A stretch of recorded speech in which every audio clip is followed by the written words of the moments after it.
ওকে, so আমরা আমাদের আগের ক্লাসে হচ্ছে আহ, এর আগে কেমিক্যাল চেঞ্জেসে হচ্ছে কেমিক্যাল ইকুইলিব্রিয়ামের আগে পর্যন্ত দেখছিলাম আমরা ল অফ ম্যাস অ্যাকশন দেখছিলাম বা ভরক্রিয়া সূত্র দেখছিলাম, অ্যান্ড এর পাশাপাশি হচ্ছে আমরা রিয়াকশন রেট কনস্ট্যান্ট, তারপর হচ্ছে রিয়াকশন রেট, এইসব আইডিয়া নিছিলাম।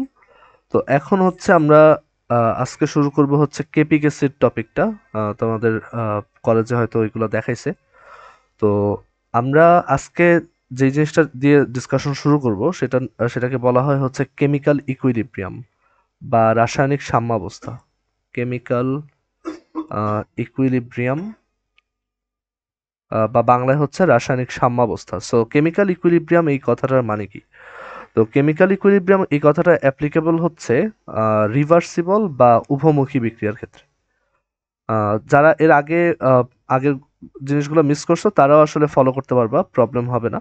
সো কেমিক্যাল ইকুইলিব্রিয়াম এই জিনিসটা অ্যাপ্লিকেবল হচ্ছে রিভার্সিবল রিয়াকশন বা উভমুখী বিক্রিয়ার ক্ষেত্রে। আহ, তো দুই ধরনের মানে রিয়াকশনের ডিরেকশনের উপর বেস করে আসলে রিয়াকশনকে হচ্ছে দুইটা ক্লাসিফিকেশনে ফেলা যায়। তোমরা হয়তো জানো, একটা হচ্ছে ইরিভার্সিবল বা একমুখী বিক্রিয়া, মানে যেটা শুধুমাত্র একদিকেই রিয়াকশনটা ঘটে। আর আরেক ধরনের রিয়াকশন হচ্ছে রিভার্সিবল বা উভমুখী বিক্রিয়া, যেই রিয়াকশনটা আসলে দুই দিকেই ঘটে। মানে আহ, ধরো ইরিভার্সিবলের এক্সাম্পল হচ্ছে এরকম যে ধরো এ থেকে বি প্রডিউস হচ্ছে, বাট রিভার্সিবল রিয়াকশনের এক্সাম্পল হচ্ছে যে এ থেকে বি প্রডিউস হচ্ছে, আবার বি থেকেও এ প্রডিউস হচ্ছে। সো রিভার্সিবল বা উভমুখী বিক্রিয়ার ক্ষেত্রে কেমিক্যাল ইকুইলিব্রিয়াম বলতে একটা কনসেপ্ট আছে, যেটা আজকে আমরা দেখব। তো কেমিক্যাল ইকুইলিব্রিয়াম বা রাসায়নিক সাম্যাবস্থা, এটার আইডিয়াটা আসলে কি? তো আইডিয়াটা হচ্ছে যে একটা রিভার্সিবল রিয়াকশনের ক্ষেত্রে ধরো একটা রিভার্সিবল রিয়াকশন হচ্ছে এরকম যে রিয়াক্টেন্ট বা বিক্রিয়ক থেকে হচ্ছে প্রোডাক্ট বা উৎপাদ প্রডিউস হচ্ছে, আর প্রোডাক্ট থেকে হচ্ছে আবার রিয়াক্টেন্ট প্রডিউস হচ্ছে, এরকম একটা রিভার্সিবল রিয়াকশন আছে। তো আমরা আমাদের এর আগে যে জিনিসগুলো আমরা পড়ে আসছি, অনেকেই বলতেছিল যে আগের জিনিসগুলো তো সিলেবাসে নাই, স্টিল কেন পড়ালাম? তো এখন সেটা বুঝতে পারবো যে কেন সেটা পড়াইছি। কারণ এই জিনিসগুলো বুঝতে হলে এর আগে যা যা পড়াইছি, রিয়াকশন রেট, তারপর রিয়াকশন রেট কনস্ট্যান্ট, প্রত্যেকটা জিনিস আসলে বুঝতে হবে, না হলে তুমি এখন এগুলো ফলো করতে পারতা না যে কিভাবে ওই জিনিসটা লিখলাম। সো এখানে হচ্ছে আহ, একটা রিভার্সিবল রিয়াকশন বা একটা উভমুখী বিক্রিয়া আছে। যেমন ধরো আমরা একটা এক্সাম্পল দিতে পারি, যে ধরো ডাইনাইট্রোজেন টেট্রাঅক্সাইড, এই গ্যাসটা হচ্ছে এরকম একটা রিভার্সিবল রিয়াকশনে আছে উইথ টু নাইট্রোজেন ডাইঅক্সাইড লেটসে। মানে নাইট্রোজেন টেট্রাঅক্সাইড থেকে নাইট্রোজেন ডাইঅক্সাইড প্রডিউস হচ্ছে, আবার নাইট্রোজেন ডাইঅক্সাইড থেকে ডাইনাইট্রোজেন টেট্রাঅক্সাইড প্রডিউস হচ্ছে। সো একটা রিভার্সিবল রিয়াকশন বা একটা উভমুখী বিক্রিয়াতে at some point chemical equilibrium achieve হয়। যে কোনো রিভার্সিবল রিয়াকশনেই অ্যাট সাম পয়েন্ট দেখা যায় কেমিক্যাল ইকুইলিব্রিয়াম অ্যাচিভ হয়। কিভাবে অ্যাচিভ হয় এবং কখন আসলে কেমিক্যাল ইকুইলিব্রিয়াম অ্যাচিভ হয় সেটা একটু বোঝার ট্রাই করি। তো ধরো আহ, একদম শুরুতে, ধরো আমরা যদি টাইম কাউন্টিং এর একদম শুরুতে যাই, মানে ধরো একদম রিয়াকশনটা যখন স্টার্ট হয়েছে, তখন কিন্তু এইটার অ্যামাউন্ট অনেক বেশি ছিল। বাট দেখা গেছে যে প্রোডাক্ট তখন হয়তো একদম জিরো ছিল, যেহেতু আমরা রিয়াক্ট্যান্ট থেকে প্রোডাক্ট প্রডিউস করি। তো দেখা গেছে যে শুরুতে হচ্ছে প্রোডাক্ট একদম জিরো, বাট রিয়াক্ট্যান্ট হচ্ছে কিছুটা আছে। ধরো এখানে রিয়াক্ট্যান্ট কিছুটা আছে, বাট প্রোডাক্ট হচ্ছে একদম জিরো। তো আমরা ল অফ ম্যাস অ্যাকশন বা ভরক্রিয়া সূত্রের আগের ক্লাসে যেটা পড়ছি, সেখানে আমরা দেখছিলাম যে ল অফ ম্যাস অ্যাকশন বলে যে কোনো একটা বিক্রিয়ার হার বা রিয়াকশন রেট, কোনো একটা বিক্রিয়া হার বা রিয়াকশন রেট, এই জিনিসটা হচ্ছে ল অফ ম্যাস অ্যাকশন বলে যে এটা হচ্ছে রিয়াক্ট্যান্টের অ্যাক্টিভ ম্যাস বা বিক্রিয়কের সক্রিয় ভরের সমানুপাতিক। এবং অ্যাক্টিভ ম্যাস বলতে আমরা কাদেরকে মিন করছিলাম? তোমাদের হয়তো মনে আছে যে অ্যাক্টিভ ম্যাস বলতে আমরা দুইটা জিনিসকে বোঝাই, একটা হচ্ছে কনসেন্ট্রেশন বা ঘনমাত্রা, আর আরেকটা হচ্ছে পার্শিয়াল প্রেশার। আমরা এই দুইটাকে হচ্ছে অ্যাক্টিভ ম্যাস বলি। তো যদি আমরা গ্যাস নিয়ে কাজ করি তখন পার্শিয়াল প্রেশার হচ্ছে অ্যাক্টিভ ম্যাস, আর যদি ধরো আমরা সলিউশন নিয়ে কাজ করি তখন হচ্ছে কনসেন্ট্রেশন হচ্ছে অ্যাক্টিভ ম্যাস। আবার গ্যাসের ক্ষেত্রেও কনসেন্ট্রেশন বলা যায় এইভাবে যে গ্যাসটা কত মোল ডিভাইডেড বাই গ্যাসের ভলিউম কত, এইভাবে। তো এই জিনিসটা কিন্তু আমরা দেখছি যে যে কোনো একটা রিয়াকশনের রিয়াকশন রেট ধরো একটা রিয়াকশন আছে, এ থেকে বি প্রডিউস হয়। তো সেক্ষেত্রে এই রিয়াকশনটা কতটা ফাস্ট সামনের দিকে যাবে, প্রত্যেক সেকেন্ডে কত ফাস্ট এই রিয়াকশনটা অকার করবে, সেইটা ডিপেন্ড করে বা সেটা প্রপোর্শনাল হচ্ছে এই যে রিয়াক্টেন্ট সাইডে যে আছে বা বিক্রিয়ক যে আছে তার অ্যাক্টিভ ম্যাসে, মানে তার কনসেন্ট্রেশন বা ঘনমাত্রা কত, অথবা তার পার্শিয়াল প্রেশার, সে যদি গ্যাস হয় তাহলে তার পার্শিয়াল প্রেশার বা আংশিক চাপ কত সেটার উপর। তার মানে শুরুতে আমার রিয়াক্টেন্ট যেহেতু অনেক বেশি, তাহলে তার কনসেন্ট্রেশনও বেশি, অথবা গ্যাস দিয়ে যদি বলি তাহলে তার প্রেশারও অনেক বেশি। তাহলে শুরুতে কিন্তু আমার এই রিয়াক্টেন্ট যেহেতু বেশি, রিয়াকশন রেটটা কিন্তু অনেক বেশি হওয়ার কথা। সো আমরা যদি এখানে একটা গ্রাফ আঁকি, ধরো আমরা এখানে একটা গ্রাফ ড্র করি এরকম, রিয়াকশন রেট ভার্সেস টাইমের, ধরো এটা হচ্ছে টাইম, মানে যত সময় আগাচ্ছে সেটা, আর এই অ্যাক্সিসে হচ্ছে আমরা এই অ্যাক্সিসে আঁকলাম হচ্ছে টাইম, আর এই অ্যাক্সিসে হচ্ছে আমরা আঁকতেছি রিয়াকশন রেট। এই অ্যাক্সিসে আঁকতেছি হচ্ছে আমরা রিয়াকশন রেট। তো সেক্ষেত্রে ধরো এই রিয়াকশনটার কথাই যদি আমরা বলি, এখানে যে রিয়াকশনটা আমরা লিখছি, যে রিভার্সিবল বা উভমুখী বিক্রিয়াটা আমরা লিখছি, শুরুতে যেহেতু রিয়াক্ট্যান্ট আছে, ধরো শুরুতে রিয়াক্ট্যান্ট অনেক বেশি আছে, তো শুরুতে কিন্তু রিয়াকশন রেটটাও অনেক বেশি থাকবে, ধরো সেটা হচ্ছে গ্রাফের এই জায়গায়। এখন আস্তে আস্তে যেটা হবে, একটা রিয়াকশন যত সামনের দিকে যায় তত আমরা জানি রিয়াক্ট্যান্ট থেকে আস্তে আস্তে প্রোডাক্টে পরিণত হতে থাকে। সো যেটা হবে যে আস্তে আস্তে আমাদের এই রিয়াকশন, যেহেতু আস্তে আস্তে রিয়াক্ট্যান্ট হচ্ছে প্রোডাক্টে কনভার্ট হতে থাকবে, তাহলে কিন্তু আমাদের এই রিয়াকশন রেটটা আস্তে আস্তে কমে যাওয়ার কথা, বিকজ আস্তে আস্তে রিয়াক্ট্যান্টের অ্যামাউন্ট কমে যাচ্ছে। আর রিয়াক্ট্যান্টের অ্যামাউন্ট কমে গেলে অবশ্যই রিয়াক্ট্যান্টের কনসেন্ট্রেশনও কমে যাবে বা রিয়াক্ট্যান্টের পার্শিয়াল প্রেশার কমে যাবে, ওভারঅল মানে তার অ্যাক্টিভ ম্যাস বা তার অ্যামাউন্ট কমে যাবে।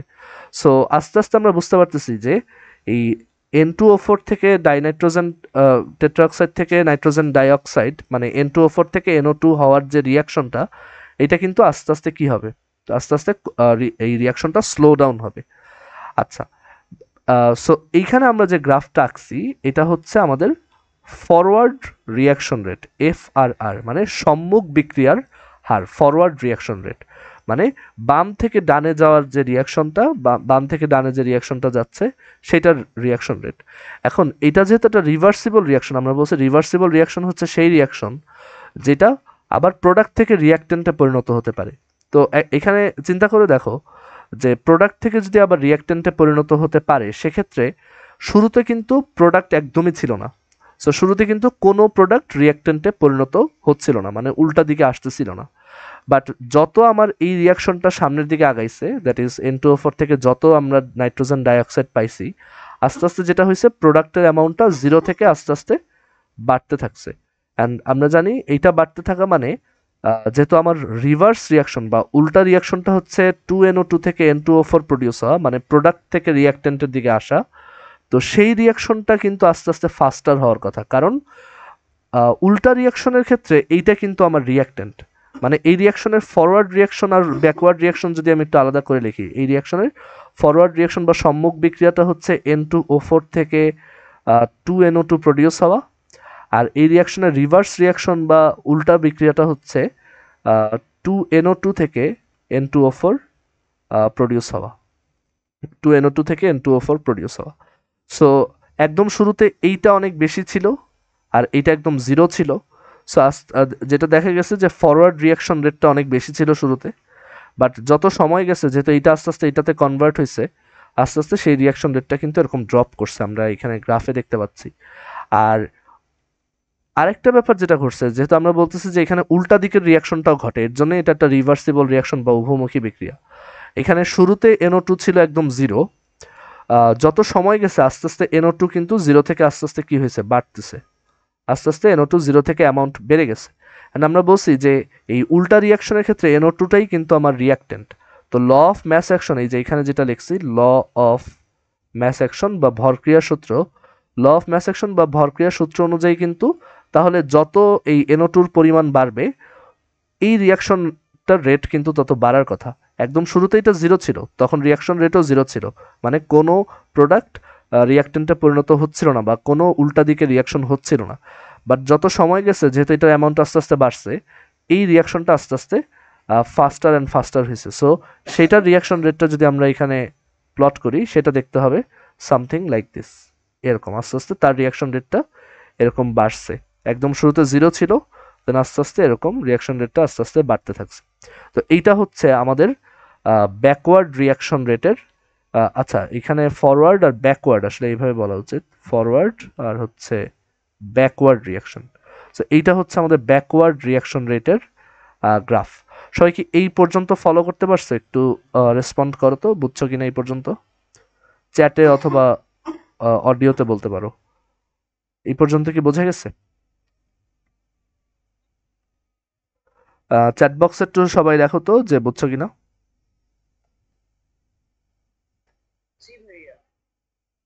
চ্যাট বক্সে একটু লেখো বাকিরা যে বুঝতে পারছো। ওকে, ঠিক আছে। সো আমরা এখান থেকে তাহলে বুঝতে পারলাম যে যত সময় যাবে ফরওয়ার্ড রিয়াকশন রেটটা, দ্যাট ইজ বাম থেকে ডানে যাওয়ার রিয়াকশনটা আস্তে আস্তে স্লো ডাউন হবে, আর ডান থেকে বামে আসার যে রিয়াকশনটা সেটা কিন্তু আসলে ফাস্টার হবে। এখানে গ্রাফটাতে কিন্তু আমরা আসলে একটু একটা ভুল করছি, সেটা হচ্ছে এইখানে আসলে গ্রাফটাতে একটা ভুল হয়েছে, সেটা হচ্ছে যে গ্রাফটা আসলে এরকম হওয়ার কথা না। আমি আসলে একটু এখানে একটা ভুল করছি, আমি আবার একটু ড্র করে দেখাই। আসলে দুইটা রেট যদি কখনো সমান হয়ে যায়, ধরো এরকম যদি হয়, লেটস সে এটা ট্রু যে ফরওয়ার্ড রিয়াকশন রেটটা কমে গেছে, ধরো ফরওয়ার্ড রিয়াকশন রেটটা আস্তে আস্তে এইভাবে হচ্ছে কমে গেছে, রাইট, এটা কমে গেছে। আর ব্যাকওয়ার্ড রিয়াকশন রেটটা কিন্তু আস্তে আস্তে বাড়ছে, ধরো একদম শুরুতে 0 ছিল, আস্তে আস্তে বাড়ছে। বাট তারা যখন কোনো এক সময় তারা যদি সমান হয়ে যায়, ধরো কোনো এক সময় তারা হচ্ছে এরকম সমান হয়ে গেল, যেমন এই জায়গাটা আমরা দেখতে পাচ্ছি যে তারা হচ্ছে সমান হয়ে গেছে, তাদের দুইজনের ভ্যালু সেম। এটা হচ্ছে ফরওয়ার্ড রিয়াকশন রেট আর এটা হচ্ছে ব্যাকওয়ার্ড রিয়াকশন রেট। আমি আসলে যে ভুলটা করছিলাম সেটা হচ্ছে যে এই দুইটা ক্রস করার কথা না। খুব সহজে একটা এক্সাম্পল দিয়ে সেটা বোঝা যায় যে কেন তাদের ক্রস করার কথা না। ধরো দুইজন ফ্রেন্ড আছে, তো শুরুতে ওর কাছে হচ্ছে ধরো 100 টাকা আছে আর ওর কাছে হচ্ছে 0 টাকা আছে। তো ও কি করলো, ওকে 10 টাকা দিল, তো ওর কাছে এখন 90 টাকা আছে আর ওর কাছে এখন 10 টাকা আছে লেটসে। এরপর দেখা গেল যে ওর কাছে যেহেতু শুরুতে কোনো টাকা ছিল না, ও কোনো টাকা দিতে পারে নাই। তো এরপর ওর কাছে এখন 90 টাকা আছে, ওর কাছে 10 টাকা আছে। এরপর ধরো ও আরও 10 টাকা দিল, ওর কাছে এখন 80 টাকা আছে, ওর কাছে এখন 20 টাকা আছে। এরপর ধরো ওর কাছে এখন 60 টাকা আছে আর ওর কাছে এখন 40 টাকা আছে, এরকম। আর ধরো এরপর দেখা গেল যেহেতু ওর কাছেও এখন বেশ পরিমাণ টাকা হয়ে গেছে, ও আসলে এই পাশে এখন দিতে পারবে। তো দেখা গেল যে এর পরের বার ধরো ওকে 10 টাকা দিল, ওকে 10 টাকা দিল, তো ওর তাহলে কত হওয়ার কথা, 50 টাকা হওয়ার কথা, আর ওর তাহলে আবার 50 টাকা হওয়ার কথা।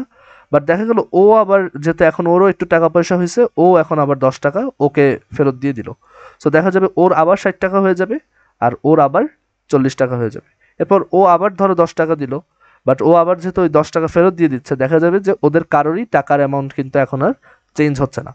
মানে শুরুতে ও 10 টাকা দিছে, ও কোনো টাকা দেয় নাই, তার পরের বারও 10 টাকা দিছে, ও কোনো টাকা দেয় নাই, এর পরের বারও 10 টাকা দিছে, কোনো টাকা দেয় নাই। বাট এর পর থেকে যখনই 10 টাকা দেয়, ও আবার 10 টাকা ফেরত দিয়ে দেয়, যখনই 10 টাকা দেয় আবার সাথে সাথে ও 10 টাকা ফেরত দিয়ে দেয়। সো এইখানে আসার পর দেখা যাচ্ছে যে ওদের কিন্তু অ্যামাউন্টটা আর চেঞ্জ হচ্ছে না। মানে কেন চেঞ্জ হচ্ছে না, কারণ আমরা বুঝতে পারতেছি ও যেই রেটে টাকা দিচ্ছে, মানে ও যেহেতু প্রত্যেকবার 10 টাকা দিচ্ছে, ওই এই পাশের জন্য মানে ও কিন্তু সেই একই রেটে উল্টা দিকে টাকা দিচ্ছে, মানে ও কিন্তু 10 টাকা আবার ফেরত দিয়ে দিচ্ছে। সো অ্যাজ এ রেজাল্ট দেখা যাচ্ছে যে দুইজনের অ্যামাউন্ট কিন্তু আর চেঞ্জ হচ্ছে না।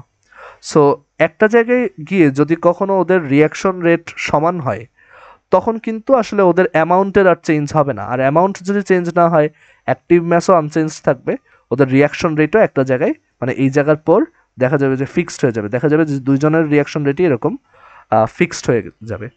সো এখানে আসলে আমার আগের বার যে ভুলটা ছিল, যে আমি আসলে দুটাকে ক্রস করে এঁকে ফেলছিলাম, ওইটা আসলে আরেকটা গ্রাফ, ওইটা আমি একটু পরে এক্সপ্লেন করবো। সো আইডিয়াটা মেনলি হচ্ছে যে রিয়াকশন রেট, ফরওয়ার্ড রিয়াকশন রেটের রিয়াকশন রেট শুরুতে অনেক বেশি, আর ব্যাকওয়ার্ড রিয়াকশন রেটের রিয়াকশন রেট শুরুতে একদম কম।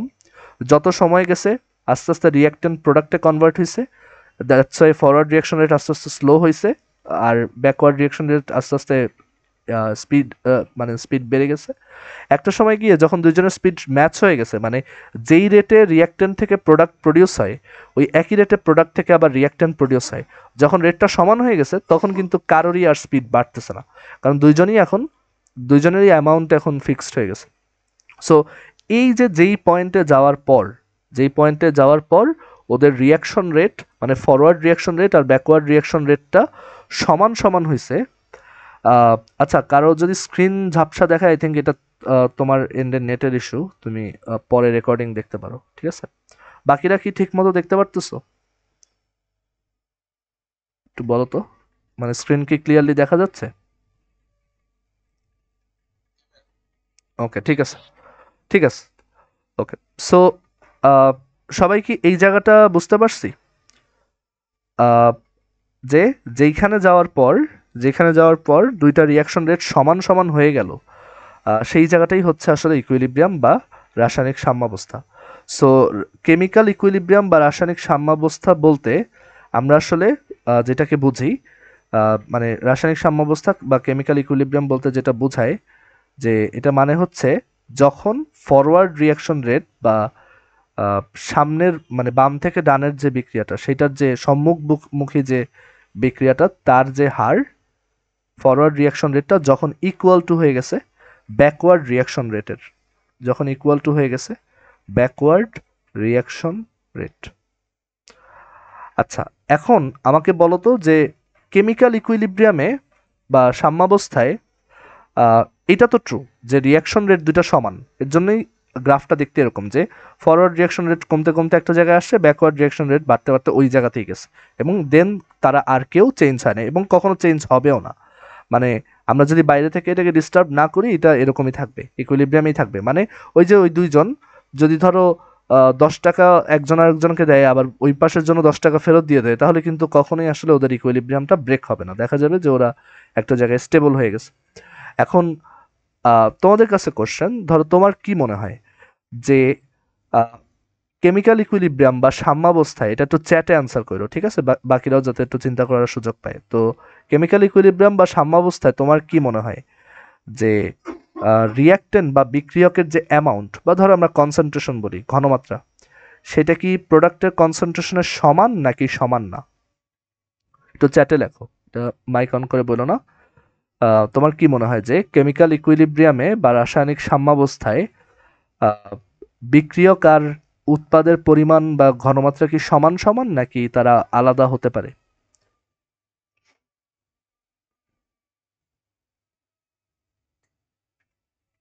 একটু ট্রাই করো তো সবাই।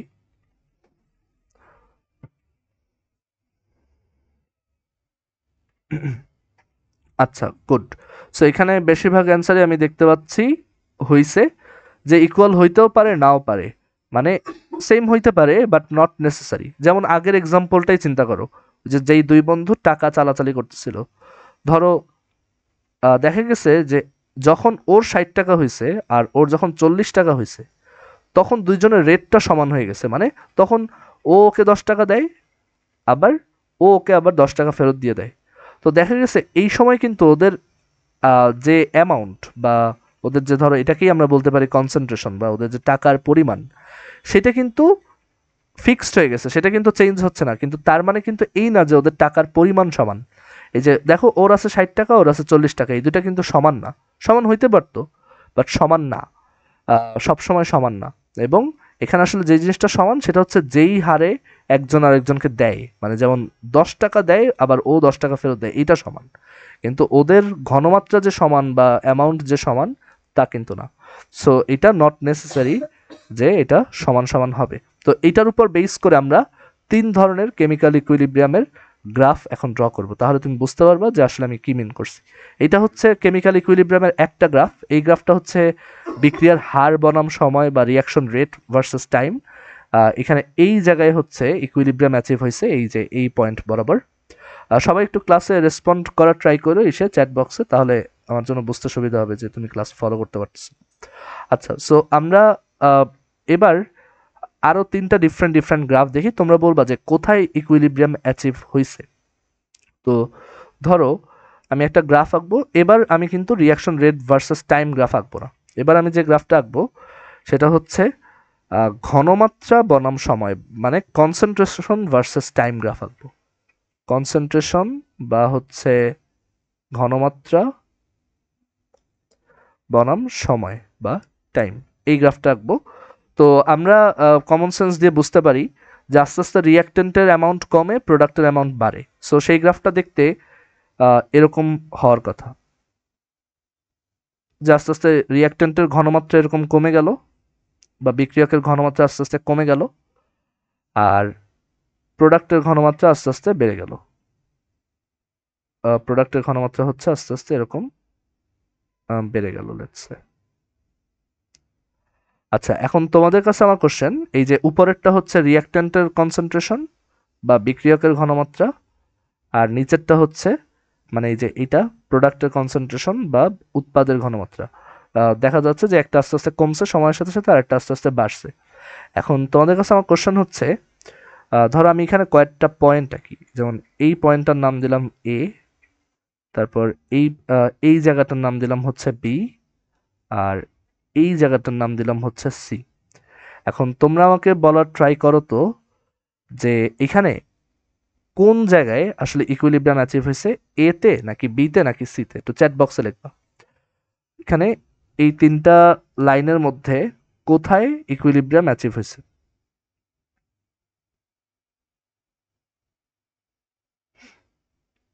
আচ্ছা, চ্যাট বক্সে সবাই রাইটলি অ্যান্সার দিছো, বাকিরা একটু ট্রাই করো।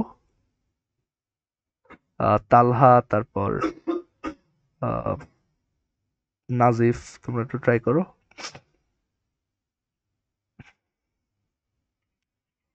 আচ্ছা, সো যে অ্যান্সারটা সবচেয়ে বেশি আসছে সেটা হচ্ছে সি। অ্যান্সার হচ্ছে সি। অনেকে বি লেখছো, বি কিন্তু না, বা এ কিন্তু না। তো অ্যান্সারটা হচ্ছে আসলে সি, কারণ এইখানে আসার পর আমরা দেখতে পাচ্ছি যে প্রোডাক্টের কনসেন্ট্রেশনটা আর বাড়তেছেও না, কমতেছেও না, আবার রিয়াক্টেন্টের কনসেন্ট্রেশনটা এখানে এসে ফ্ল্যাট হয়ে গেছে। মানে এই জায়গায় আসার পর এই দুইটা গ্রাফ হচ্ছে প্যারালাল হয়ে গেছে। তার মানে ওরা আর মানে ওদের রেটটা সেম হয়ে গেছে। সো এইখানে আসলে তোমার ইকুইলিব্রিয়ামটা অ্যাচিভ হয়েছে সিতে। ওকে, এইখানে হচ্ছে সাম্যাবস্থা অ্যাচিভ হয়েছে, কারণ এখানে যাওয়ার পর এই যে এই দুইটা গ্রাফ হচ্ছে, এই দুইটা গ্রাফে যদি আমি ট্যানজেন্ট বা স্পর্শক আঁকি, তারা হচ্ছে প্যারালাল বা সমান্তরাল হয়ে গেছে। আচ্ছা, তো এখানে আমরা বুঝতে পারলাম কোথায় ইকুইলিব্রিয়াম অ্যাচিভ হয়। আর আরেকটা জিনিস হচ্ছে, আমি একটু তোমাদেরকে মনে করাই, আমরা কিন্তু দেখছিলাম যে রিয়াকশন রেট বা বিক্রিয়ার ঘনমাত্রা সেটা হচ্ছে আসলে মাইনাস ডিডিটি অফ বিক্রিয়ার হার, সরি বিক্রিয়ার হার, সেটা ছিল হচ্ছে R equals minus ddt of C অথবা হচ্ছে প্লাস ডিডিটি অফ এক্স, আমরা এটা দেখছিলাম। তো এখান থেকেও কিন্তু বোঝা যায়, তোমাদের যাদের একটু ডিফারেন্সিয়েশন নিয়ে আইডিয়া আছে, যে এই ডিডিটি অফ এক্স বা মাইনাস ডিডিটি অফ সি এগুলো কিন্তু আসলে গ্রাফের ট্যানজেন্ট বা স্পর্শকের ঢাল অথবা স্লোপ নির্দেশ করে। মানে যেমন ডিডিটি অফ এক্স মানে হচ্ছে এইখানে কোনো একটা পয়েন্টে আমি যদি একটা স্পর্শক আঁকি বা একটা ট্যানজেন্ট আঁকি, সেইটার স্লোপ কত। তো দেখা যাচ্ছে এইখানে আমার স্পর্শক বা ট্যানজেন্টটা হচ্ছে এরকম, আর ওই বরাবর রিয়াক্টেন্টটা হচ্ছে সেটা এরকম, এই দুটো কিন্তু সমান না। তো দেখা যায় যে এইখানে আসার পর দুইটা কিন্তু সমান সমান হয়, দুইটা ট্যানজেন্ট কিন্তু, দুইটা স্লোপ বা ঢাল কিন্তু আসলে সমান সমান থাকে। সো এইখান থেকে আসলে বোঝা যায় যে আমাদের ইকুইলিব্রিয়ামটা হচ্ছে এই জায়গায় অ্যাচিভ হবে। আমরা এটা নিয়ে আবার পরে কথা বলবো। আমরা আরেকটা গ্রাফ দেখি, একই রকম আরেকটা গ্রাফ দেখি, বাট ওইটা একটু আলাদা। আচ্ছা, এইখানে আমরা একটু খেয়াল করি, এই গ্রাফটার ক্ষেত্রে আমরা দেখতে পাচ্ছি ইকুইলিব্রিয়ামের বা সাম্যাবস্থায় প্রোডাক্টের অ্যামাউন্ট সেটা আসলে রিয়াক্টেন্ট থেকে বেশি হয়ে গেছে, হতেই পারে। আচ্ছা, এবার এখানে আসি, ধরো সেকেন্ড গ্রাফ, কেস টু, এটাও কনসেন্ট্রেশন ভার্সেস টাইম গ্রাফ। এখানেও আমরা দেখতে পাচ্ছি যে আস্তে আস্তে রিয়াক্টেন্টের অ্যামাউন্টটা কমতেছে। ধরো রিয়াক্টেন্টের অ্যামাউন্টটা কমতে কমতে এখানে আসলো, আর প্রোডাক্টের অ্যামাউন্টটা বাড়তে বাড়তে এখানে আসলো। ঠিক আছে, দুইটা একই জায়গায় মিট করছে এবং দেন তারা এরকম ফ্ল্যাট হয়ে গেছে। সো এখন এইখানে আমাকে বলো তো যে ইকুইলিব্রিয়ামটা, এইখানে কি ইকুইলিব্রিয়াম অ্যাচিভ হয়েছে? তোমার কি মনে হয় এই যে এই পয়েন্টে কি ইকুইলিব্রিয়াম অ্যাচিভ হয়েছে?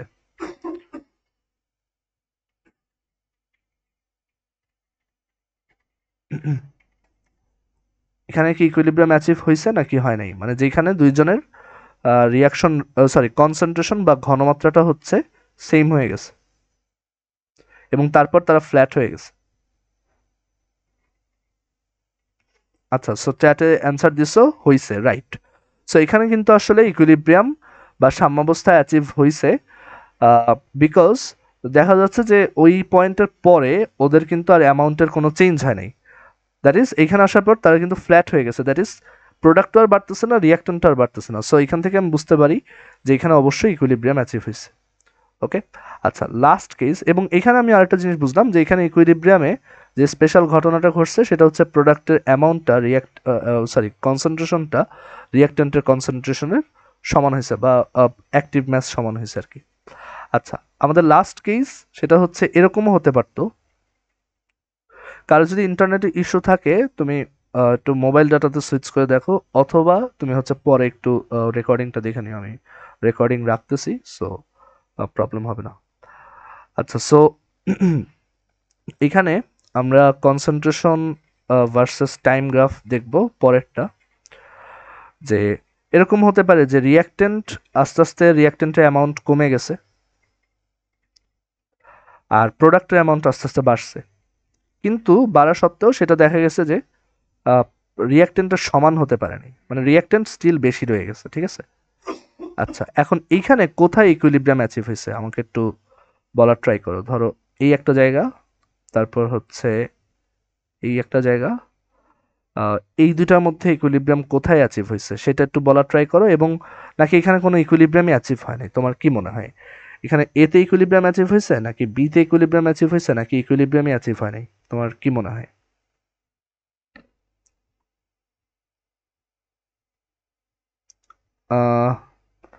এখানে কিন্তু আসলে বিতে ইকুইলিব্রিয়াম অ্যাচিভ হয়েছে। নো ইকুইলিব্রিয়াম যারা বলতেছো অ্যান্সারটা কিন্তু রাইট না, কারণ হচ্ছে ইকুইলিব্রিয়াম অ্যাচিভ হয়েছে। দেখো এইখানে আসার পর রিয়াক্টেন্টও আর চেঞ্জ হচ্ছে না, এখানে আসার পর প্রোডাক্টও আর চেঞ্জ হচ্ছে না। সো যেহেতু একটা জায়গায় এরকম আছে যেখানে যাওয়ার পর তারা ফ্ল্যাট হয়ে গেছে বা প্ল্যাটিউড হয়ে গেছে, সো ওই জায়গায় কিন্তু আসলে ইকুইলিব্রিয়াম অ্যাচিভ হয়েছে। এতে হয়নি, কারণ এরপরে আরও দেখা যাচ্ছে চেঞ্জ হচ্ছে, কমতেছিল রিয়াক্টেন্ট আর প্রোডাক্ট একটু বাড়তেছিল। মানে যেখানে যাওয়ার পর এই গ্রাফ দুইটা ফ্ল্যাট হয়ে মানে প্যারালাল হয়ে যায়, সমান্তরাল হয়ে যায়, তখনই হচ্ছে ইকুইলিব্রিয়াম অ্যাচিভ হয়।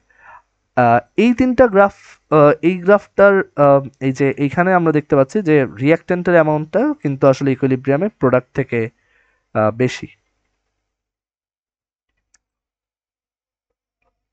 রাইট, সো এখানে হচ্ছে রিয়াক্টেন্টের অ্যামাউন্টটা প্রোডাক্ট থেকে বেশি, এরকম হইতে পারে যে রিয়াক্টেন্ট হচ্ছে প্রোডাক্ট থেকে বেশি।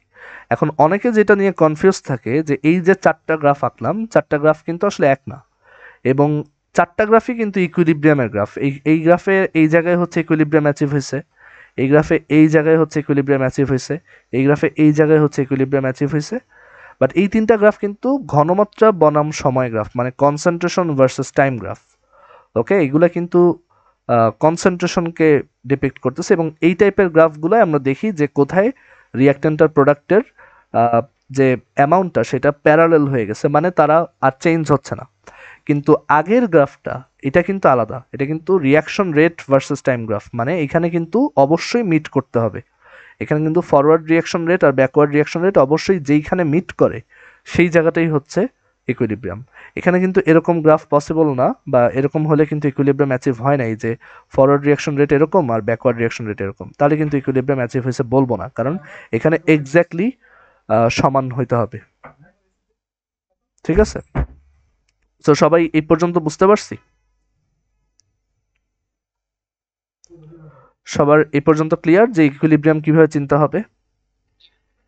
ওকে, সো রিয়াকশন রেট আবার একটু বলি, reaction rate versus time graph যদি দেওয়া থাকে, তারা যেখানে মিট করে ফরওয়ার্ড রিয়াকশন রেট আর ব্যাকওয়ার্ড রিয়াকশন রেটের লাইনটা, কার্ভটা যেখানে মিট করে, আমি একটু এখানে আবার দেখাই, রিয়াকশন রেট ভার্সেস সময় গ্রাফ যদি দেওয়া থাকে তাহলে ফরওয়ার্ড রিয়াকশন রেট আর ব্যাকওয়ার্ড রিয়াকশন রেট যেই জায়গায় মিট করে এবং মিট করার পর যদি তারা এরকম, তারা অবশ্যই মিট করার পর ফ্ল্যাট হয়ে যাবে, যদি সেটা হয় যেখানে মিট করছে সেটা হচ্ছে ইকুইলিব্রিয়াম। আর যদি আমাকে কনসেন্ট্রেশন আর যদি তারা মিট না করে তাহলে কিন্তু ইকুইলিব্রিয়াম অ্যাচিভ হয় নাই আমরা বলবো। আর কনসেন্ট্রেশন ভার্সেস টাইম গ্রাফ যদি দেওয়া থাকে, মানে ঘনমাত্রা বনাম সময় গ্রাফ যদি আমাকে দেওয়া থাকে, সেক্ষেত্রে এই কনসেন্ট্রেশন ভার্সেস টাইম গ্রাফ, যেখানে রিয়াক্ট্যান্ট আর প্রোডাক্টের গ্রাফ প্যারালাল হয়ে গেছে, বা যেখানে এই যে এরকম সমান হয়ে গেছে, অথবা এই যে এখানে তারা কখনো মিট করে নাই, ইন্টারসেক্ট করে নাই, বাট এই যে প্যারালাল হয়ে গেছে, সেই যেখান থেকে প্যারালাল হয়ে গেছে, শুরু হয়েছে যেখান থেকে, সেটাই হচ্ছে আসলে তোমার কেমিক্যাল ইকুইলিব্রিয়াম বা সাম্যাবস্থা। যারা আগের ক্লাসগুলো করো নাই তারা একটু রেসপন্ড করো তো, যে এটা বুঝছো কিনা এ পর্যন্ত। ওকে, ইন্টারনেটে যাদের প্রবলেম, নেক্সট দিন থেকে একটু আগে থেকে একটা ভালো মোবাইল ডাটার প্যাকেজ কিনে রাখবা। আচ্ছা, সো এবার আমরা হচ্ছে আমাদের তাহলে সামনের দিকে আগাই। একটু ওয়েট করো, দাঁড়াও।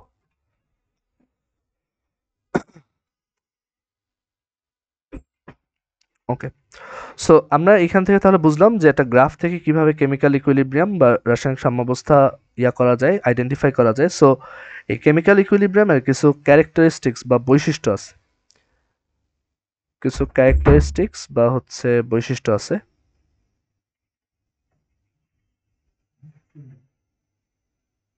এগুলো ইম্পর্টেন্ট এমসিকিউর জন্য।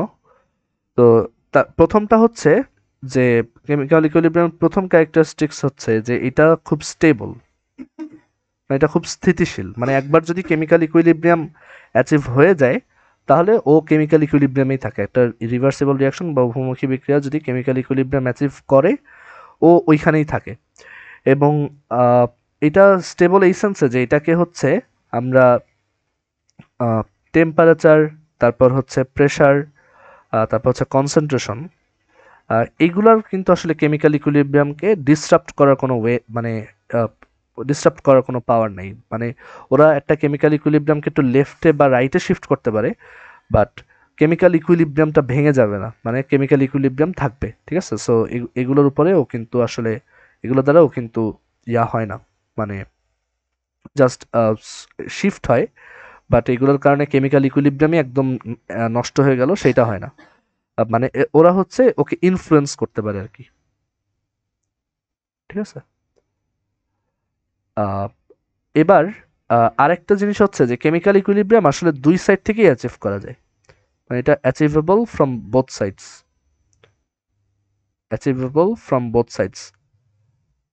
মানে হচ্ছে একটা রিয়াকশন, একটা রিভার্সিবল রিয়াকশন, ধরো আমি ধরো একটা রিভার্সিবল রিয়াকশন হচ্ছে এ আর বি এরকম। তো এ থেকে যদি শুরু করি আর বি এর দিকে যেতে থাকি, তখনও এই কেমিক্যাল ইকুইলিব্রিয়াম অ্যাচিভ হবে।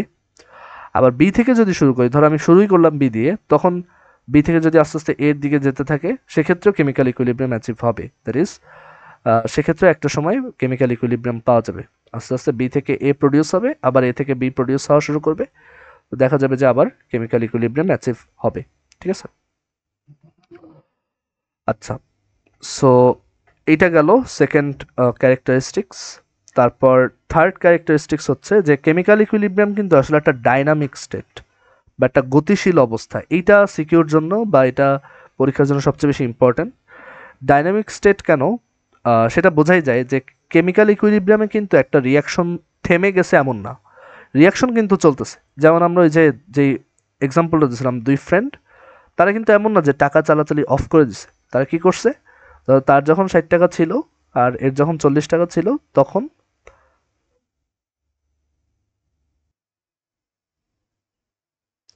ঠিক আছে। সো আমরা যেটা দেখতেছিলাম যে একটা রিভার্সিবল রিয়াকশন কিন্তু আসলে থেমে আছে এমন না। এখানে কিন্তু আসলে আহ, তোমার রিয়াকশনটা কিন্তু দুই ডিরেকশনেই চলতেছে, বাট দুই ডিরেকশনে একই রেটে চলতেছে দেখে বা একই হারে চলতেছে দেখে আমাদের কাছে অ্যাপারেন্টলি মনে হচ্ছে যে রিয়াকশনটা চলতেছে না। যেমন এই যে ওর কাছে যখন 60 টাকা আছে, ওর কাছে যখন 40 টাকা আছে,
আচ্ছা, আমি আবার একটু ডিসকানেক্টেড হয়ে গেছিলাম। এখন কি শোনা যাচ্ছে আমাকে? আই হোপ এখন আর ইন্টারনেটের সমস্যা হবে না। আমি একটু চেঞ্জ করছি এটা। এখন শোনা যাচ্ছে প্রপারলি? ওকে, ঠিক আছে। ওকে, অলরাইট, ঠিক আছে। আচ্ছা, সো যেটা বলছিলাম যে আহ, এই ইকুইলিব্রিয়ামের সময় বা সাম্যাবস্থায় আসলে রিয়াকশনটা দুই ডিরেকশনে একই রেটে চলতে থাকে দেখে মনে হয় যে রিয়াকশনটা থেমে আছে, বাট আসলে থেমে নেই। যেটা হচ্ছে যে ও ওকে 10 টাকা দিচ্ছে, ও ওকে 10 টাকা দিচ্ছে। আর ফারিয়া সার্কেল চ্যাপ্টারের ওয়ার্কশিট আমি ক্লাসে পরে পাঠিয়ে দিব না, ঠিক আছে? আচ্ছা, সো ও ওকে 10 টাকা দিচ্ছে, আবার ও ওকে 10 টাকা দিচ্ছে। একই রেটে দুইজন টাকা চালাচালি করতেছে দেখে মনে হচ্ছে যে দুইজনেরই টাকার অ্যামাউন্ট ফিক্সড। বাট আসলে কিন্তু দুইজনের টাকার অ্যামাউন্ট ফিক্সড থাকলেও এমন না যে ওরা থেমে আছে। ওরা কিন্তু কন্টিনিউয়াসলি টাকা একজন আরেকজনকে দিয়ে বেড়াচ্ছে, কিন্তু দেখা যাচ্ছে যে রেটটা সমান হওয়ার কারণে তোমার রিয়াকশনটা আপাত দৃষ্টিতে মনে হচ্ছে যে থেমে আছে। সো এই একটা রাসায়নিক সাম্যাবস্থা বা একটা কেমিক্যাল ইকুইলিব্রিয়াম, সে কিন্তু আসলে একটা ডাইনামিক স্টেট। আমরা তাকে বলি হচ্ছে একটা তোমার গতিশীল অবস্থা। তো এইটার একটা এক্সপেরিমেন্টাল প্রুফ আছে যে এটা আসলে ডাইনামিক স্টেট। তো এই প্রুফটা হচ্ছে তোমরা বই থেকে দেখবা, ওইখানে দেখবা যে আয়োডিন আইসোটোপ দিয়ে একটা টেস্ট করে। তো এইটা একটু বই থেকে রিডিং দিবা যে কিভাবে আহ, এই দেখবা যে বইয়ে এরকম একটা এক্সাম্পল আছে যে হাইড্রোজেন গ্যাস আর হচ্ছে আয়োডিন গ্যাস, এরা দুইজন হচ্ছে হাইড্রোজেন আয়োডাইডের সাথে এরকম ইকুইলিব্রিয়ামে থাকে বা সাম্যাবস্থায় থাকে। তো আপাত দৃষ্টিতে মনে হয় যে এই রিয়াকশনটা মনে হয় থেমে আছে, বাট এটা যে গতিশীল সেটা প্রমাণ করার জন্য ওরা বাইরে থেকে হচ্ছে আয়োডিনের কিছু আইসোটোপ দিয়ে দেয়। তো এবং সেই আইসোটোপগুলোর কালার হচ্ছে ভায়োলেট। তো দেখা যায় যে তখন ওই সাম্যাবস্থায় যদি ওইটা দেয়, দেখা যায় যে আস্তে আস্তে হাইড্রোজেন আয়োডাইডটারও কালার পরিবর্তিত হতে থাকে। সো ওইখান থেকে আসলে বোঝা যায় যে এই রিয়াকশনটা আসলে বোথ ডিরেকশনেই স্টিল চলতেছে। তো এইটা তোমরা একটু বই থেকে পড়ে নিবা, এটা খুব ইম্পর্টেন্ট, সিকিউতে বিতে আসে। ওকে, সবাই কি সোফার একদম শুরু থেকে এই পর্যন্ত যা যা পড়াইছি একটু বলো তো ফলো করতে পারছো কিনা, কোথাও কোনো কোশ্চেন আছে কিনা? সবাই এই পর্যন্ত কি মানে সব প্রপারলি গ্রাস্প করতে পারছি? সাহেব, তোমার সাউন্ড কিছুই আসতেছে না, তুমি একটু চ্যাট বক্সে লেখো। বাকিরা? আহনাফ, তারপর আহনাফ তাহমিদ, তারপর নাজিফ, তোমরা কি বুঝতে পারছো? ওকে, ঠিক আছে। সো আমরা আহ, এবার আহ, এখন হচ্ছে আসল জিনিসপত্র পড়া শুরু করি। এবং বুঝতেই পারতেছি যে এই জিনিসগুলো এক্সপ্লেন করার জন্য আমাদের কিন্তু রিয়াকশন রেট, তারপর ল অফ ম্যাথ অ্যাকশন, এই জিনিসগুলো আইডিয়া দরকার ছিল। এগুলো আউট অফ থিন ইয়ার আমি যদি নিয়ে আসতাম আজকে, বা এইভাবেই যদি এই চ্যাপ্টার শুরু করতাম, চিন্তা করে দেখো তুমি কতটুকু বুঝতা। আচ্ছা, সো এর জন্য শর্ট সিলেবাসে না থাকলে যে আমরা পড়বো না এমন না। আমাদের অনেক কিছুই আসলে মানে ভালো রেজাল্ট করার জন্য আসলে সবই পড়তে হবে। আচ্ছা, সো আমরা এখন হচ্ছে আহ, আমাদের ডিসকাশনগুলো একটু ম্যাথমেটিক্যাল করার চেষ্টা করি। এই চ্যাপ্টারটা পুরোটাই ম্যাথ, তোমরা জানো। তো আমরা এখন ম্যাথমেটিক্যাল কিছু জিনিসপত্র এখানে শেখা শুরু করি। তো ধরো আমাদের একটা রিভার্সিবল বা একটা উভমুখী বিক্রিয়া আছে, এ ক্যাপিটাল এ প্লাস হচ্ছে বি ক্যাপিটাল বি। আর এটা এরকম একটা রিভার্সিবল রিয়াকশন। এই পাশে আছে হচ্ছে সি ক্যাপিটাল সি আর হচ্ছে ডি ক্যাপিটাল ডি। রিভার্সিবল এই সেন্সে যে এই পাশ থেকে এই পাশ প্রডিউস হয়, আবার যখন এই পাশে অ্যামাউন্ট বেড়ে যায় এই পাশ থেকে এই পাশ প্রডিউস হওয়া শুরু করে। একটা সময় দুইটাই সেম রেটে একটা আরেকটার দিকে যেতে থাকে, দেখা যায় যে একটা সময় ওরা স্টেবল হয় বা ইকুইলিব্রিয়াম রিচ হয়। আচ্ছা, তো এখন আমরা যদি এইখানে ফরওয়ার্ড রিয়াকশন রেটটা লিখতে চাই, ধরো আমরা এখানে হচ্ছে ফরওয়ার্ড রিয়াকশনের রেটটা লিখবো আর এফ, এটাকে আমরা বললাম আর এফ, ফরওয়ার্ড রিয়াকশন রেট। আচ্ছা, তো তোমরা আমাকে একটু চ্যাট বক্সে বলো তো যে ফরওয়ার্ড রিয়াকশন রেটটা এখানে কার কার উপর ডিপেন্ড করবে? সম্মুখ বিক্রিয়ার হার এখানে কার কার উপর ডিপেন্ড করবে বলো তো?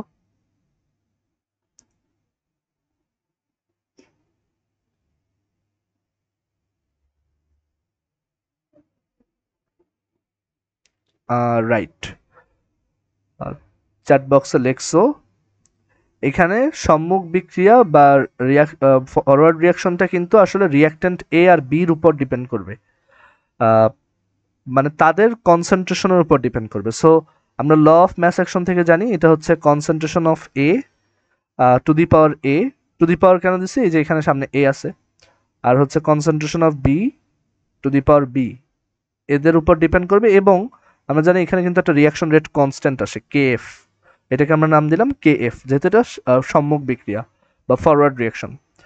আমরা একইভাবে যদি ব্যাকওয়ার্ড রিয়াকশনটার রেট লিখি, তো আর বি, তো ব্যাকওয়ার্ড রিয়াকশন হচ্ছে ডান পাশ থেকে বাম পাশে আসা, তো সেই রিয়াকশন রেটটা কিন্তু সি এর কনসেন্ট্রেশনের উপর ডিপেন্ড করবে আর ডি এর কনসেন্ট্রেশনের উপর ডিপেন্ড করবে, এবং সেটা একটা কনস্ট্যান্ট থাকবে কে বি, এভাবে লিখলাম। তো আমরা জানি ইকুইলিব্রিয়াম বা সাম্যাবস্থায়, অ্যাট ইকুইলিব্রিয়াম বা সাম্যাবস্থায়, অ্যাট ইকুইলিব্রিয়াম বা সাম্যাবস্থায় যেটা হয়, সাম্যাবস্থার শর্ত কি ছিল বলো তো, তোমাদের মনে আছে?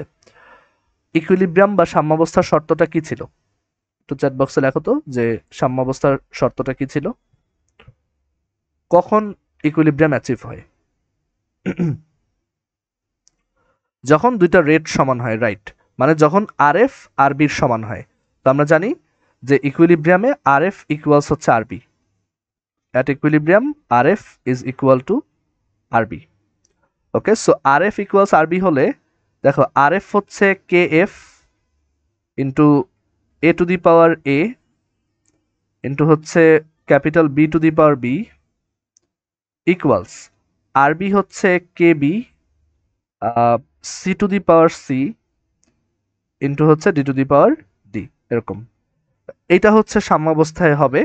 তো এখন দেখো আমরা এক কাজ করতে পারি, আমরা ফরওয়ার্ড রিয়াকশন রেট আর ব্যাকওয়ার্ড রিয়াকশন রেট কনস্ট্যান্ট দুইটার রেশিও নিলাম বা অনুপাত নিলাম। সেটা নিলে কি হবে? সেটা নিলে আমরা দেখতে পাবো যে উপরে থাকবে হচ্ছে capital C to the power C আর capital D to the power D, আর ডিভাইডেড বাই হচ্ছে capital A to the power A আর হচ্ছে into capital B to the power B, এরকম পাবো। আচ্ছা, তো এই যে জিনিসটা আমরা পাইছি, এই যে ফরওয়ার্ড রিয়াকশন রেট কনস্ট্যান্ট আর ব্যাকওয়ার্ড রিয়াকশন রেট কনস্ট্যান্টের যে অনুপাত বা তোমার যে রেশিও, সেইটাকেই আসলে বলা হয়, সেটাকেই আসলে বলা হয় ক্যাপিটাল কে। এটাকে আমরা বলি হচ্ছে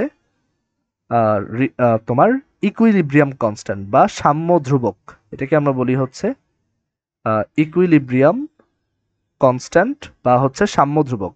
এবং আরেকটা জিনিস দেখো, এখানে কিন্তু আমরা এই রেট অফ রিয়াকশনগুলোকে লিখছি হচ্ছে কনসেন্ট্রেশন বা ঘনমাত্রা দিয়ে। তো যখন আমরা কনসেন্ট্রেশন দিয়ে এটাকে লিখি তখন এটাকে বলা হয় কেসি, এটার নাম হচ্ছে কেসি। আমরা যদি প্রেশার দিয়ে লিখতাম তাহলে হতো কেপি। তো এইটাকেই আমরা বলি হচ্ছে ইকুইলিব্রিয়াম কনস্ট্যান্ট, মানে এই অনুপাতটাকেই এটা বলা হয়। এবং এটা সমান হচ্ছে, তো এখান থেকে আমরা দেখতে পাচ্ছি capital C to the power C আর হচ্ছে capital D to the power D divided by হচ্ছে capital A to the power A আর হচ্ছে capital B to the power B. আমার যদি অন্য রিয়াক্টেন্ট বা আরও বেশি প্রোডাক্ট রিয়াক্টেন্ট থাকতো ওইভাবে এখানে বসতো। তো এখান থেকে একটা জিনিস খেয়াল করো যে আমরা বেসিক্যালি কেসি হিসেবে কাকে ডিফাইন করছি? আমরা বলছি যে কেসি এটা মানে হচ্ছে forward reaction rate constant divided by backward reaction rate constant. সেটা করতে গিয়ে আমরা পেয়ে গেলাম যে capital C to the power C আর capital D to the power D divided by হচ্ছে capital A to the power A আর হচ্ছে capital B to the power B. তো এখানে দেখো সি আর ডি হচ্ছে প্রোডাক্ট বা উৎপাদ। তো এইখান থেকে বলা যায় যে বেসিক্যালি কেসি হচ্ছে প্রোডাক্ট, এইভাবে বলি যে কনসেন্ট্রেশন অফ প্রোডাক্টসের গুণফল, মানে প্রোডাক্ট যারা আছে বা উৎপাদ যারা আছে তাদের ঘনমাত্রা গুণফল, কনসেন্ট্রেশন অফ প্রোডাক্টসের গুণফল ডিভাইডেড বাই নিচেরগুলো হচ্ছে রিয়াক্টেন্ট বা বিক্রিয়ক। সো সেটা হবে কনসেন্ট্রেশন অফ রিঅ্যাক্টেন্টস এর গুণফল, মানে বিক্রিয়কের যারা যে ঘনমাত্রাগুলো আছে তাদের গুণফল। এবং আমরা দেখতে পাচ্ছি গুণফলের সময় কিন্তু এখানে পাওয়ারও নেওয়া হয়, যে ওর সামনে যে মোল নাম্বারটা আছে তত টু দি পাওয়ার নিতে হয়। ঠিক আছে, সো এটা হচ্ছে কেসির সংজ্ঞা। এবং এখানে খুবই ইম্পর্ট্যান্ট একটা কথা হচ্ছে যে কনসেন্ট্রেশন অফ প্রোডাক্টস বা এই যে কনসেন্ট্রেশন অফ রিঅ্যাক্টেন্টস, এগুলো কখন কোন জায়গার কনসেন্ট্রেশনের কথা আমরা বলছি, সেটা হচ্ছে অ্যাট ইকুইলিব্রিয়াম, মানে সাম্যাবস্থায় ওদের যে ঘনমাত্রাটা থাকে সেইগুলোর গুণফলের অনুপাত, মানে প্রোডাক্ট ডিভাইডেড বাই রিঅ্যাক্ট্যান্টের অনুপাতটাই হচ্ছে বা রেশিওটাই হচ্ছে কেসি। সবাই কি কেসির আইডিয়াটা বুঝতে পারছি?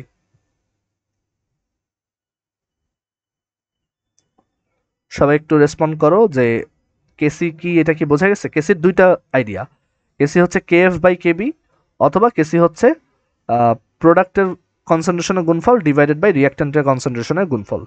এবং কোন কোন অবস্থার কনসেন্ট্রেশন, ওদের কনসেন্ট্রেশন তো চেঞ্জ হচ্ছে, এটা হচ্ছে ইকুইলিব্রিয়াম অ্যাচিভ হওয়ার পরে ওদের যে কনসেন্ট্রেশনটা সেটা, সেইগুলার গুণফল নিব, তারপর অনুপাত নিব, তাহলেই হচ্ছে আমরা কেসির মান পেয়ে যাব। আচ্ছা, আমরা যদি যে কোনো সময় ধরো যে কোনো সময় যদি একটা রিয়াকশনের এই প্রোডাক্টের কনসেন্ট্রেশনের গুণফল আর রিয়াক্ট্যান্টের কনসেন্ট্রেশনের গুণফল নেই, সেটাকে আমরা বলি হচ্ছে কিউসি। ঠিক আছে, এই কিউসির কিউসিটা হচ্ছে রিয়াকশন কোশেন্ট বলে এটাকে, এটাকে বলা হয় রিয়াকশন কোশেন্ট। রিয়াকশন কোশেন্ট, এটার বাংলাটা আমার ঠিক মনে নেই, এটাকে মনে হয় রিয়াকশন কোশেন্টকে কি বলে, বিক্রিয়া ভাগফল নাকি, আমার ঠিক আইডিয়া নাই। তো এইখানে কিউসির আইডিয়াটা হচ্ছে যে সেটাও হচ্ছে যে কোনো সময়ের প্রোডাক্টের কনসেন্ট্রেশন, মানে প্রোডাক্টের কনসেন্ট্রেশন ডিভাইডেড বাই রিয়াক্ট্যান্টের কনসেন্ট্রেশন, বাট এটা হচ্ছে যে কোনো সময়, মানে ধরো রিয়াকশনের শুরুতে অথবা লাস্ট, মানে যে কোনো সময় তুমি যখন বের করো সেটাই হচ্ছে আসলে কিউসি। এটা হচ্ছে অ্যাট এনি মোমেন্ট, আমরা যদি যে কোনো সময় বের করি তখন সেটাকে আমরা বলি হচ্ছে কিউসি। ওকে, তখন সেটাকে আমরা বলি হচ্ছে কিউসি। আচ্ছা, এখন তোমাদের জন্য আমার কোশ্চেন, সেটা হচ্ছে আচ্ছা এখানে এই যে একটু বলে রাখি, যেহেতু এগুলো সি দিয়ে বের করছি, এটাকে বলা হয় ইকুইলিব্রিয়াম কনস্ট্যান্ট ফর কনসেন্ট্রেশন, মানে ঘনমাত্রার জন্য রাসায়নিক সাম্য ধ্রুবক বা সাম্যাঙ্ক। আর এটাকে বলা হয় রিয়াকশন কোশেন্ট ফর কনসেন্ট্রেশন, মানে ঘনমাত্রার জন্য রিয়াকশন কোশেন্ট, মানে কেসি আর কিউসি। আচ্ছা, এখন তোমাদের কাছে আমার কোশ্চেন, বলো তো ইকুইলিব্রিয়ামে বা সাম্যাবস্থায়, ইকুইলিব্রিয়াম বা সাম্যাবস্থায়, ইকুইলিব্রিয়ামে বা সাম্যাবস্থায় কিউসির ভ্যালু কিরকম বলো তো? ইকুইলিব্রিয়াম বা সাম্যাবস্থায় কিউসির ভ্যালু কিরকম, কেউ বলতে পারবা? রাইট, তোমরা সবাই কারেক্টলি অ্যান্সার দিছো, এটা হচ্ছে কেসির সমান।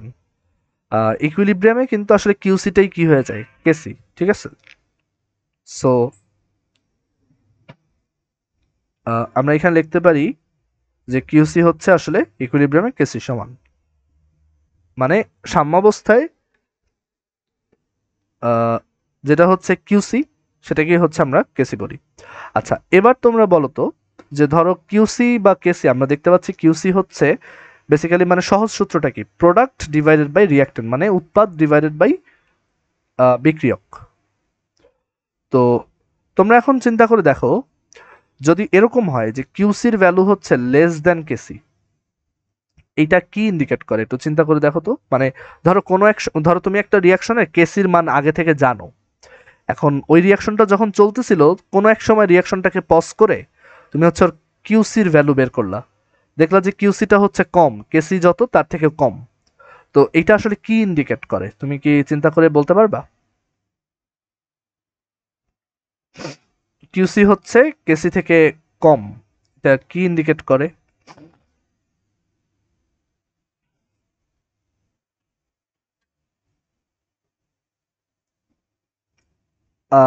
ফারিয়ার অ্যান্সারটা ঠিক উল্টা হয়েছে, সাইবের অ্যান্সারটা ঠিক আছে। রিয়াকশন নট অ্যাট ইকুইলিব্রিয়াম, সেটা তো অবশ্যই, মানে লেস দ্যান হইলে তো, সমান না হইলে তো অবশ্যই এটা। নাজিফের অ্যান্সারটাও ঠিক আছে। সো বেসিক্যালি আমি আসলে যেই অ্যান্সারটা শুনতে চাচ্ছিলাম, সাইব যেটা বলছো যে কিউসি যদি কেসি থেকে ছোট হয়, তার মানে কি? তার মানে হচ্ছে এখনো, মানে তুমি চিন্তা করে দেখো, এটা হচ্ছে কি প্রোডাক্ট বাই রিয়াক্ট্যান্ট, কিউসি হচ্ছে বা কেসি হচ্ছে দুইটাই প্রোডাক্ট বাই রিয়াক্ট্যান্ট। কিউসি ছোট মানে তার নিউমারেটর বা লব হচ্ছে ছোট, আর রিয়াক্ট্যান্ট হচ্ছে মানে ডিনোমিনেটর বা হর হচ্ছে বড়। তার মানে এখনো রিয়াক্ট্যান্ট প্রোডাক্টে সব কনভার্ট হয় নাই, মানে ইকুইলিব্রিয়ামে এখনো পৌঁছায় নাই, মানে এখনো ফরওয়ার্ড রিয়াকশনটাই হচ্ছে, মানে এখনো ফরওয়ার্ড রিয়াকশনের রেট ব্যাকওয়ার্ড রিয়াকশন রেট থেকে বেশি। ওকে, এখনো রিয়াকশনটা সামনের দিকে যাবে, মানে এই অবস্থায় যদি তুমি ওকে দেখো, তুমি দেখবা যে রিয়াকশনটা সামনের দিকে যাবে, কারণ এখনো ইকুইলিব্রিয়াম অ্যাচিভ হয় নাই। অথবা আরেকভাবে বলা যায় যে এখনো প্রোডাক্ট লেসার দ্যান রিয়াক্ট্যান্ট না, কিন্তু এটা কিন্তু আমরা অ্যামাউন্ট বলতেছি না বা ওইভাবে বলতেছি না। বেসিক্যালি ইকুইলিব্রিয়ামে যেই পরিমাণ প্রোডাক্ট থাকার কথা সেই পরিমাণ নাই, ইকুইলিব্রিয়ামে যেই পরিমাণ রিয়াক্ট্যান্ট থাকার কথা তার থেকে বেশি আছে রাইট নাও। তো এখনও আমার রিয়াকশন সামনের দিকে আগাবে, যাতে আরও কিছু রিয়াক্ট্যান্ট প্রোডাক্টে কনভার্ট হয় এবং ইভেনচুয়ালি কিউসিটা যাতে কেসির সমান হয়। ঠিক আছে? কারণ চিন্তা করে দেখো, রিয়াকশন যদি আরও সামনে আগায় তাহলে রিয়াক্ট্যান্ট আরও কমবে আর প্রোডাক্ট আরও বাড়বে। একটা ভগ্নাংশ বা একটা ফ্র্যাকশনের যদি ডিনোমিনেটর বা হর হচ্ছে কমে আর নিউমিনেটর বা লব হচ্ছে বাড়ে, তখন কিউসি কিন্তু আরও বড় হবে অ্যান্ড ইভেনচুয়ালি সে কেসির সমান হবে। আচ্ছা, তাহলে উল্টাটাও বুঝতে পারতেছো কি হবে, যে কিউসি যদি গ্রেটার দ্যান কেসি হয়, ধরো একটা রিয়াকশনে আমি দেখলাম যে কিউসি কেসি থেকেও বড় রাইট নাও, তাহলে অবশ্যই কি হবে, রিয়াকশনটা ব্যাকওয়ার্ড ডিরেকশনে যাবে, মানে ও আসলে বেশি সামনে আছে, ওর আসলে আরো পিছনের দিকে আসার কথা। মানে এখানে ব্যাকওয়ার্ড রিয়াকশন রেটটা তখন ফরওয়ার্ড রিয়াকশন রেট থেকে বেশি হবে এবং ওর আসলে আরো পিছনের দিকে আগাতে থাকবে। ওকে, তো এই কিউসির আইডিয়াটা আমাদের লাগে যে একটা রিয়াকশন, ধরো একটা রিয়াকশনকে আমি, ধরো একটা রিয়াকশন ঘটতেছিল কোন একটা রুমের মধ্যে, আমি ওই রুমে ছিলাম না, এখন হুট করে এসে আমি রিয়াকশনটার দিকে তাকাইলাম, এখন আমার বলতে হবে যে রিয়াকশনটা কি সামনের দিকে যাবে একটু পর নাকি পিছনের দিকে আসবে। তো সেটা বোঝার ওয়ে হচ্ছে কিউসি। আমি যদি হুট করে দেখি যে কিউসির মান হচ্ছে কেসি থেকে ছোট, আমি বলবো যে একটু পর রিয়াকশনটা দেখো আরো সামনে আগাবে। কিউসির ভ্যালু যদি দেখি কেসি থেকে বড়, তখন বলবো যে না, রিয়াকশনটা আসলে উল্টা দিক থেকে আসতেছে, মানে ওই পাশ থেকে আসতেছে, সো এটা আরো পিছনের দিকে আসবে। আর যদি আমি দেখি যে কিউসি কেসি সমান, তখন আমি বলবো যে রিয়াকশনটা তো আসলে ইকুইলিব্রিয়ামে আছে, ও আর চেঞ্জ হবে না। সবাই কি কনসেপ্টগুলো বুঝতে পারছি? এবং মেক শিওর যে তুমি খাতায় সব তুলতেছো, এখন না হলেও পরে অ্যাটলিস্ট পিডিএফ বা ভিডিও দেখে তুলে ফেলবা। সবার ক্লিয়ার এই পর্যন্ত? জাবিন, তারপর আহনাফ, তোমরা বুঝতে পারছো?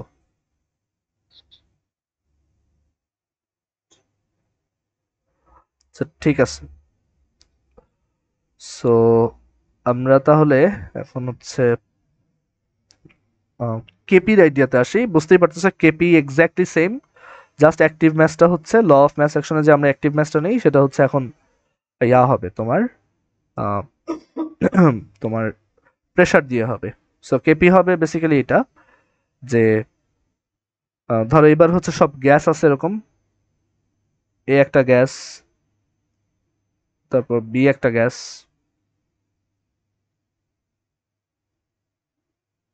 সি একটা গ্যাস। আমরা সহজ রাখার জন্য সবগুলোই গ্যাস লিখলাম। ধরো কয়েকটা গ্যাস, কয়েকটা সলিড, এরকম হলে কি হবে সেটাও আমরা পরে ডিসকাস করব, ঠিক আছে? এটা হচ্ছে সবচেয়ে রুডিমেন্টারি কেস, যে আমরা এরকম একটা রিয়াকশন দেখতেছি যেখানে রিয়াক্ট্যান্ট গুলোও গ্যাস, প্রোডাক্ট গুলোও গ্যাস। তো ফরওয়ার্ড রিয়াকশন রেটটা হবে ফরওয়ার্ড রিয়াকশন রেট কনস্ট্যান্ট বা সম্মুখ বিক্রিয়ার হার ধ্রুবক ইন্টু হচ্ছে partial pressure of A gas to the power A into partial pressure of B gas to the power B, এরকম। আর ব্যাকওয়ার্ড রিয়াকশন রেটটা হবে backward reaction rate constant into হচ্ছে তোমার partial pressure of C to the power C আর partial pressure of D to the power D.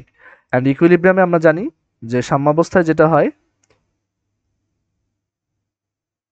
At ইকুইলিব্রিয়ামে যেটা হয় যে দুইটা সমান সমান থাকে,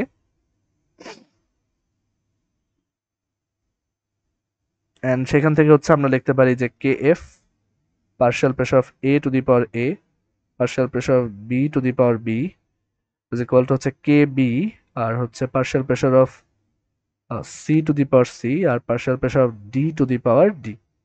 আর দেন এখান থেকে হচ্ছে আমরা আবারও kf বাই kb যদি করি সেটাকে আমরা বলি হচ্ছে kp। ঠিক আছে, সো এখানে আসে partial pressure of c to the power c partial pressure of d to the power d divided by partial pressure of a to the power a partial pressure of b to the power b। আর এই যে kf by kb এটাকে আমরা নাম দেই হচ্ছে kp, that is equilibrium constant for pressure. এটা হচ্ছে equilibrium constant for pressure বা পার্শিয়াল প্রেসার আসলে। আর এইটা ইজ ইকুয়াল টু হচ্ছে ওই আবারও প্রোডাক্টের প্রেসার ডিভাইডেড বাই রিঅ্যাক্ট্যান্টের প্রেসার। প্রোডাক্ট ছিল সি আর ডি, তো তাদের পার্শিয়াল প্রেসারের গুণফল, আর ডিভাইডেড বাই রিঅ্যাক্ট্যান্ট হচ্ছে এ আর বি, তাদের পার্শিয়াল প্রেসারের গুণফল। ঠিক আছে, এইভাবে হচ্ছে কেপি গ্যাসের আইডিয়াগুলো আসে। এখন আমি যদি প্রথম ক্লাসেই কেপি গ্যাসি জাস্ট এই সূত্র কয়টা দেখাই দিই, তখন দেখা যাবে যে একটু যদি ম্যাথটা ঘুরাই দেওয়া হয় কিছুই আর পারবে না। সো এর জন্য আসলে একটু আমাদের ব্যাকগ্রাউন্ড জিনিসপত্র শিখে তারপর এটা শেখা উচিত। আচ্ছা, সো এখন আমরা আরেকটা জিনিস একটু আজকে শর্টলি দেখে ফেলি, আমরা একটু পরে ম্যাথে যাব, মানে এরপর কেমিস্ট্রির পর হচ্ছে ম্যাথ দেখাবো। তো আরেকটা জিনিস একটু এখানে দেখাই, যেটা বলছিলাম যে ধরো এরকম যদি হতো যে একটা গ্যাসের, মানে এখানে গ্যাসের পাশাপাশি সলিডও আছে লেটসে বা লিকুইড আছে, সেই ক্ষেত্রে আসলে কেপি কিভাবে লিখতে হয়। তো ধরো একটা এক্সাম্পল দিই, ধরো এ হচ্ছে সলিড আর বি হচ্ছে গ্যাস আর সি হচ্ছে গ্যাস, আর প্রোডাক্টে হচ্ছে ধরো ডি হচ্ছে গ্যাস আর ই হচ্ছে গ্যাস, মানে একজন সলিড আছে এখানে। তো সেক্ষেত্রে আমাদের সরি ধরো বি হচ্ছে এখানে লিকুইড, বি হচ্ছে লিকুইড। তো সেক্ষেত্রে আমরা কেপি কিভাবে লিখবো? সো মাথায় রাখবো যে কেপি এর এক্সপ্রেশন লেখার সময় বা কেপি বের করার সময় শুধুমাত্র গ্যাসগুলার তোমার প্রেশার কনসিডার করতে হবে। যারা সলিড বা লিকুইড আছে তারা আসলে কনসিডারেশনের বাইরে। সো এখানে যেটা হবে, যেমন প্রোডাক্ট সাইডে আছে ডি, সো তার partial pressure to the power D, আর ই আছে সো তার partial pressure to the power E, আর ডিভাইডেড বাই হচ্ছে তোমার জাস্ট এই পাশে এই যে সি গ্যাস যেটা আছে তার pressure to the power C. এইভাবে হচ্ছে আমাদের কেপির এক্সপ্রেশনটা হবে। আচ্ছা, আমরা এখন লাস্ট একটা জিনিস একটু লিখে শেষ করব, সেটা হচ্ছে যে কেপি বা কেসি, মানে এখানে একটু ভালো করে স্টার মার্ক দিয়ে লিখে রাখো যে কেপি অর কেসি শুধুমাত্র টেম্পারেচারের উপর ডিপেন্ড করে। কেপি বা কেসি শুধুমাত্র টেম্পারেচারের উপর ডিপেন্ড করে, মানে রিয়াকশন ওয়াইজ তো ভ্যারি করে অবশ্যই, বাট একটা রিয়াকশনের কেপি বা কেসি শুধুমাত্র টেম্পারেচারের জন্য চেঞ্জ হয়। কেপি বা কেসি শুধুমাত্র টেম্পারেচারের জন্য ভ্যারি করে। ধরো অনেকে ভাবতে পারে কেন কেপি তো প্রেশার ডিভাইডেড বাই প্রেশার, বা কেপি তো হচ্ছে কনসেন্ট্রেশন, কেসি হচ্ছে কনসেন্ট্রেশন আর কনসেন্ট্রেশনের রেশিও, তো এইগুলো চেঞ্জ হলো তো চেঞ্জ হওয়ার কথা, বাট আসলে না। আমরা দেখব যে কেপি বা কেসি শুধুমাত্র টেম্পারেচারের জন্য ভ্যারি করে, এছাড়া কোনো কিছুর জন্য, ধরো ক্যাটালিস্ট দিলাম, কনসেন্ট্রেশন বাড়াইলাম, প্রেশার বাড়াইলাম, কোনো কিছুর জন্যই কেপি বা কেসির কোনো চেঞ্জ হবে না, শুধুমাত্র টেম্পারেচারের জন্য এটা ভ্যারি করে। ওকে, শুধুমাত্র টেম্পারেচারের জন্য হচ্ছে কেপি বা কেসির মান চেঞ্জ হয়, এবং কিভাবে ভ্যারি করে সেইটারও একটা সূত্র আছে। সেই থিওরিটাকে বলা হয় ভ্যান টফস ইকুয়েশন, সেটাকে বলা হয় ভ্যান টফস ইকুয়েশন বা ভ্যান টফের সমীকরণ। তো ভ্যান টফের সমীকরণটা হচ্ছে এরকম যে KP is equal to ln KP is equal to ln of KP is equal to হচ্ছে minus del H by R into 1 divided by T plus some constant. এটা হচ্ছে ভ্যান টফের ইকুয়েশন। তো এইটা দিয়ে আমরা নেক্সট ক্লাসে বোঝার ট্রাই করব যে কিভাবে আসলে কেপির ভ্যালু চেঞ্জ হয়। এবং এখানে আরেকটা জিনিস খেয়াল করি যে ডেল এইচ এর যে ব্যাপারটা, এটা এটা তোমরা চিনো? ডেল এইচ কোথায় ছিল তোমাদের মনে আছে? কেউ বলতে পারবা ডেল এইচ? না, ডেল এইচ হচ্ছে, না, ফ্রি এনার্জি হচ্ছে ডেল জি। ডেল এইচটা হচ্ছে রিয়াকশন এনার্জি বা রিয়াকশন হিট। ঠিক আছে, ডেল এইচ হচ্ছে রিয়াকশন হিট। তো এই ডেল এইচ এর যে আইডিয়াটা, এটা হচ্ছে তোমার তোমরা মনে হয় 9-10-এ ওই রিয়াকশন এনার্জি বের করার সময় পড়ছো যে একটা রিয়াকশন অকার করলে ও যে এন্ডোথার্মিক নাকি এক্সোথার্মিক, মানে তাপহারী নাকি তাপ উৎপাদী। তো তাপ উৎপাদী হলে কতটুকু হিট ও প্রডিউস করে আর তাপহারী হলে কতটুকু হিট ও অ্যাবজর্ব করে, সেই অ্যামাউন্টটা ছিল হচ্ছে ডেল এইচ। তো ডেল এইচ কিন্তু তোমাদের হয়তো মনে আছে যে এক্সোথার্মিক বা তাপ উৎপাদীর ক্ষেত্রে, যদি মনে নাও থাকে আমরা নেক্সট দিন এগুলো ডিসকাস করবো, ডেল এইচ হচ্ছে নেগেটিভ হয়। আর এন্ডোথার্মিক বা তাপহারীর ক্ষেত্রে ডেল এইচ হচ্ছে পজিটিভ হয়। তো তার উপর বেস করে এখানে কিন্তু আমরা দুই ধরনের গ্রাফ আসলে দেখতে পারবো। আমরা যখন এটা গ্রাফ আঁকবো দেখবো যে এক্সোথার্মিকের জন্য গ্রাফটা দেখতে এরকম, আর এন্ডোথার্মিকের জন্য মানে লন কেপি ভার্সেস যখন 1/t গ্রাফ আঁকবো নেক্সট ক্লাসে লন কেপি ভার্সেস এরকম 1/t গ্রাফ আঁকবো। সো ডেল এইচ এর ভ্যালু মানে এক্সোথার্মিকের ক্ষেত্রে দেখা যায় গ্রাফটা এরকম হয়, আর এন্ডোথার্মিকের জন্য দেখা যায় গ্রাফটা এরকম হয়। তো তোমরা একটু বাসায় চিন্তা করো যে এক্সো ভার্সেস এন্ডো মানে তাপ উৎপাদী ভার্সেস তাপহারী কোন ক্ষেত্রে টেম্পারেচার বাড়লে লন কেপি মানে কেপি বাড়ে। এটা একটু বাসায় চিন্তা করো, ঠিক আছে? আমরা এটা নেক্সট ক্লাসে আবার এইখান থেকে কন্টিনিউ করব, ঠিক এই লাইন থেকে আমরা কন্টিনিউ করব, ঠিক আছে? আচ্ছা, সো এখন হচ্ছে আমরা তাহলে ম্যাথ দেখাই। আর এখানে একজন কোশ্চেন করছে কেপিকেসি কি ইউনিটলেস? ইয়েস, কেপিকেসির কোনো ইউনিট হয় না। তোমরা দেখবো বইয়ে ইউনিট দেওয়া আছে, বাট বাস্তবে কেপিকেসির কোনো ইউনিট হয় না। ওকে, ঠিক আছে, আমরা তাহলে আমাদের এখন হচ্ছে ম্যাথ শুরু করব, তোমরা একটু ওয়েট করো।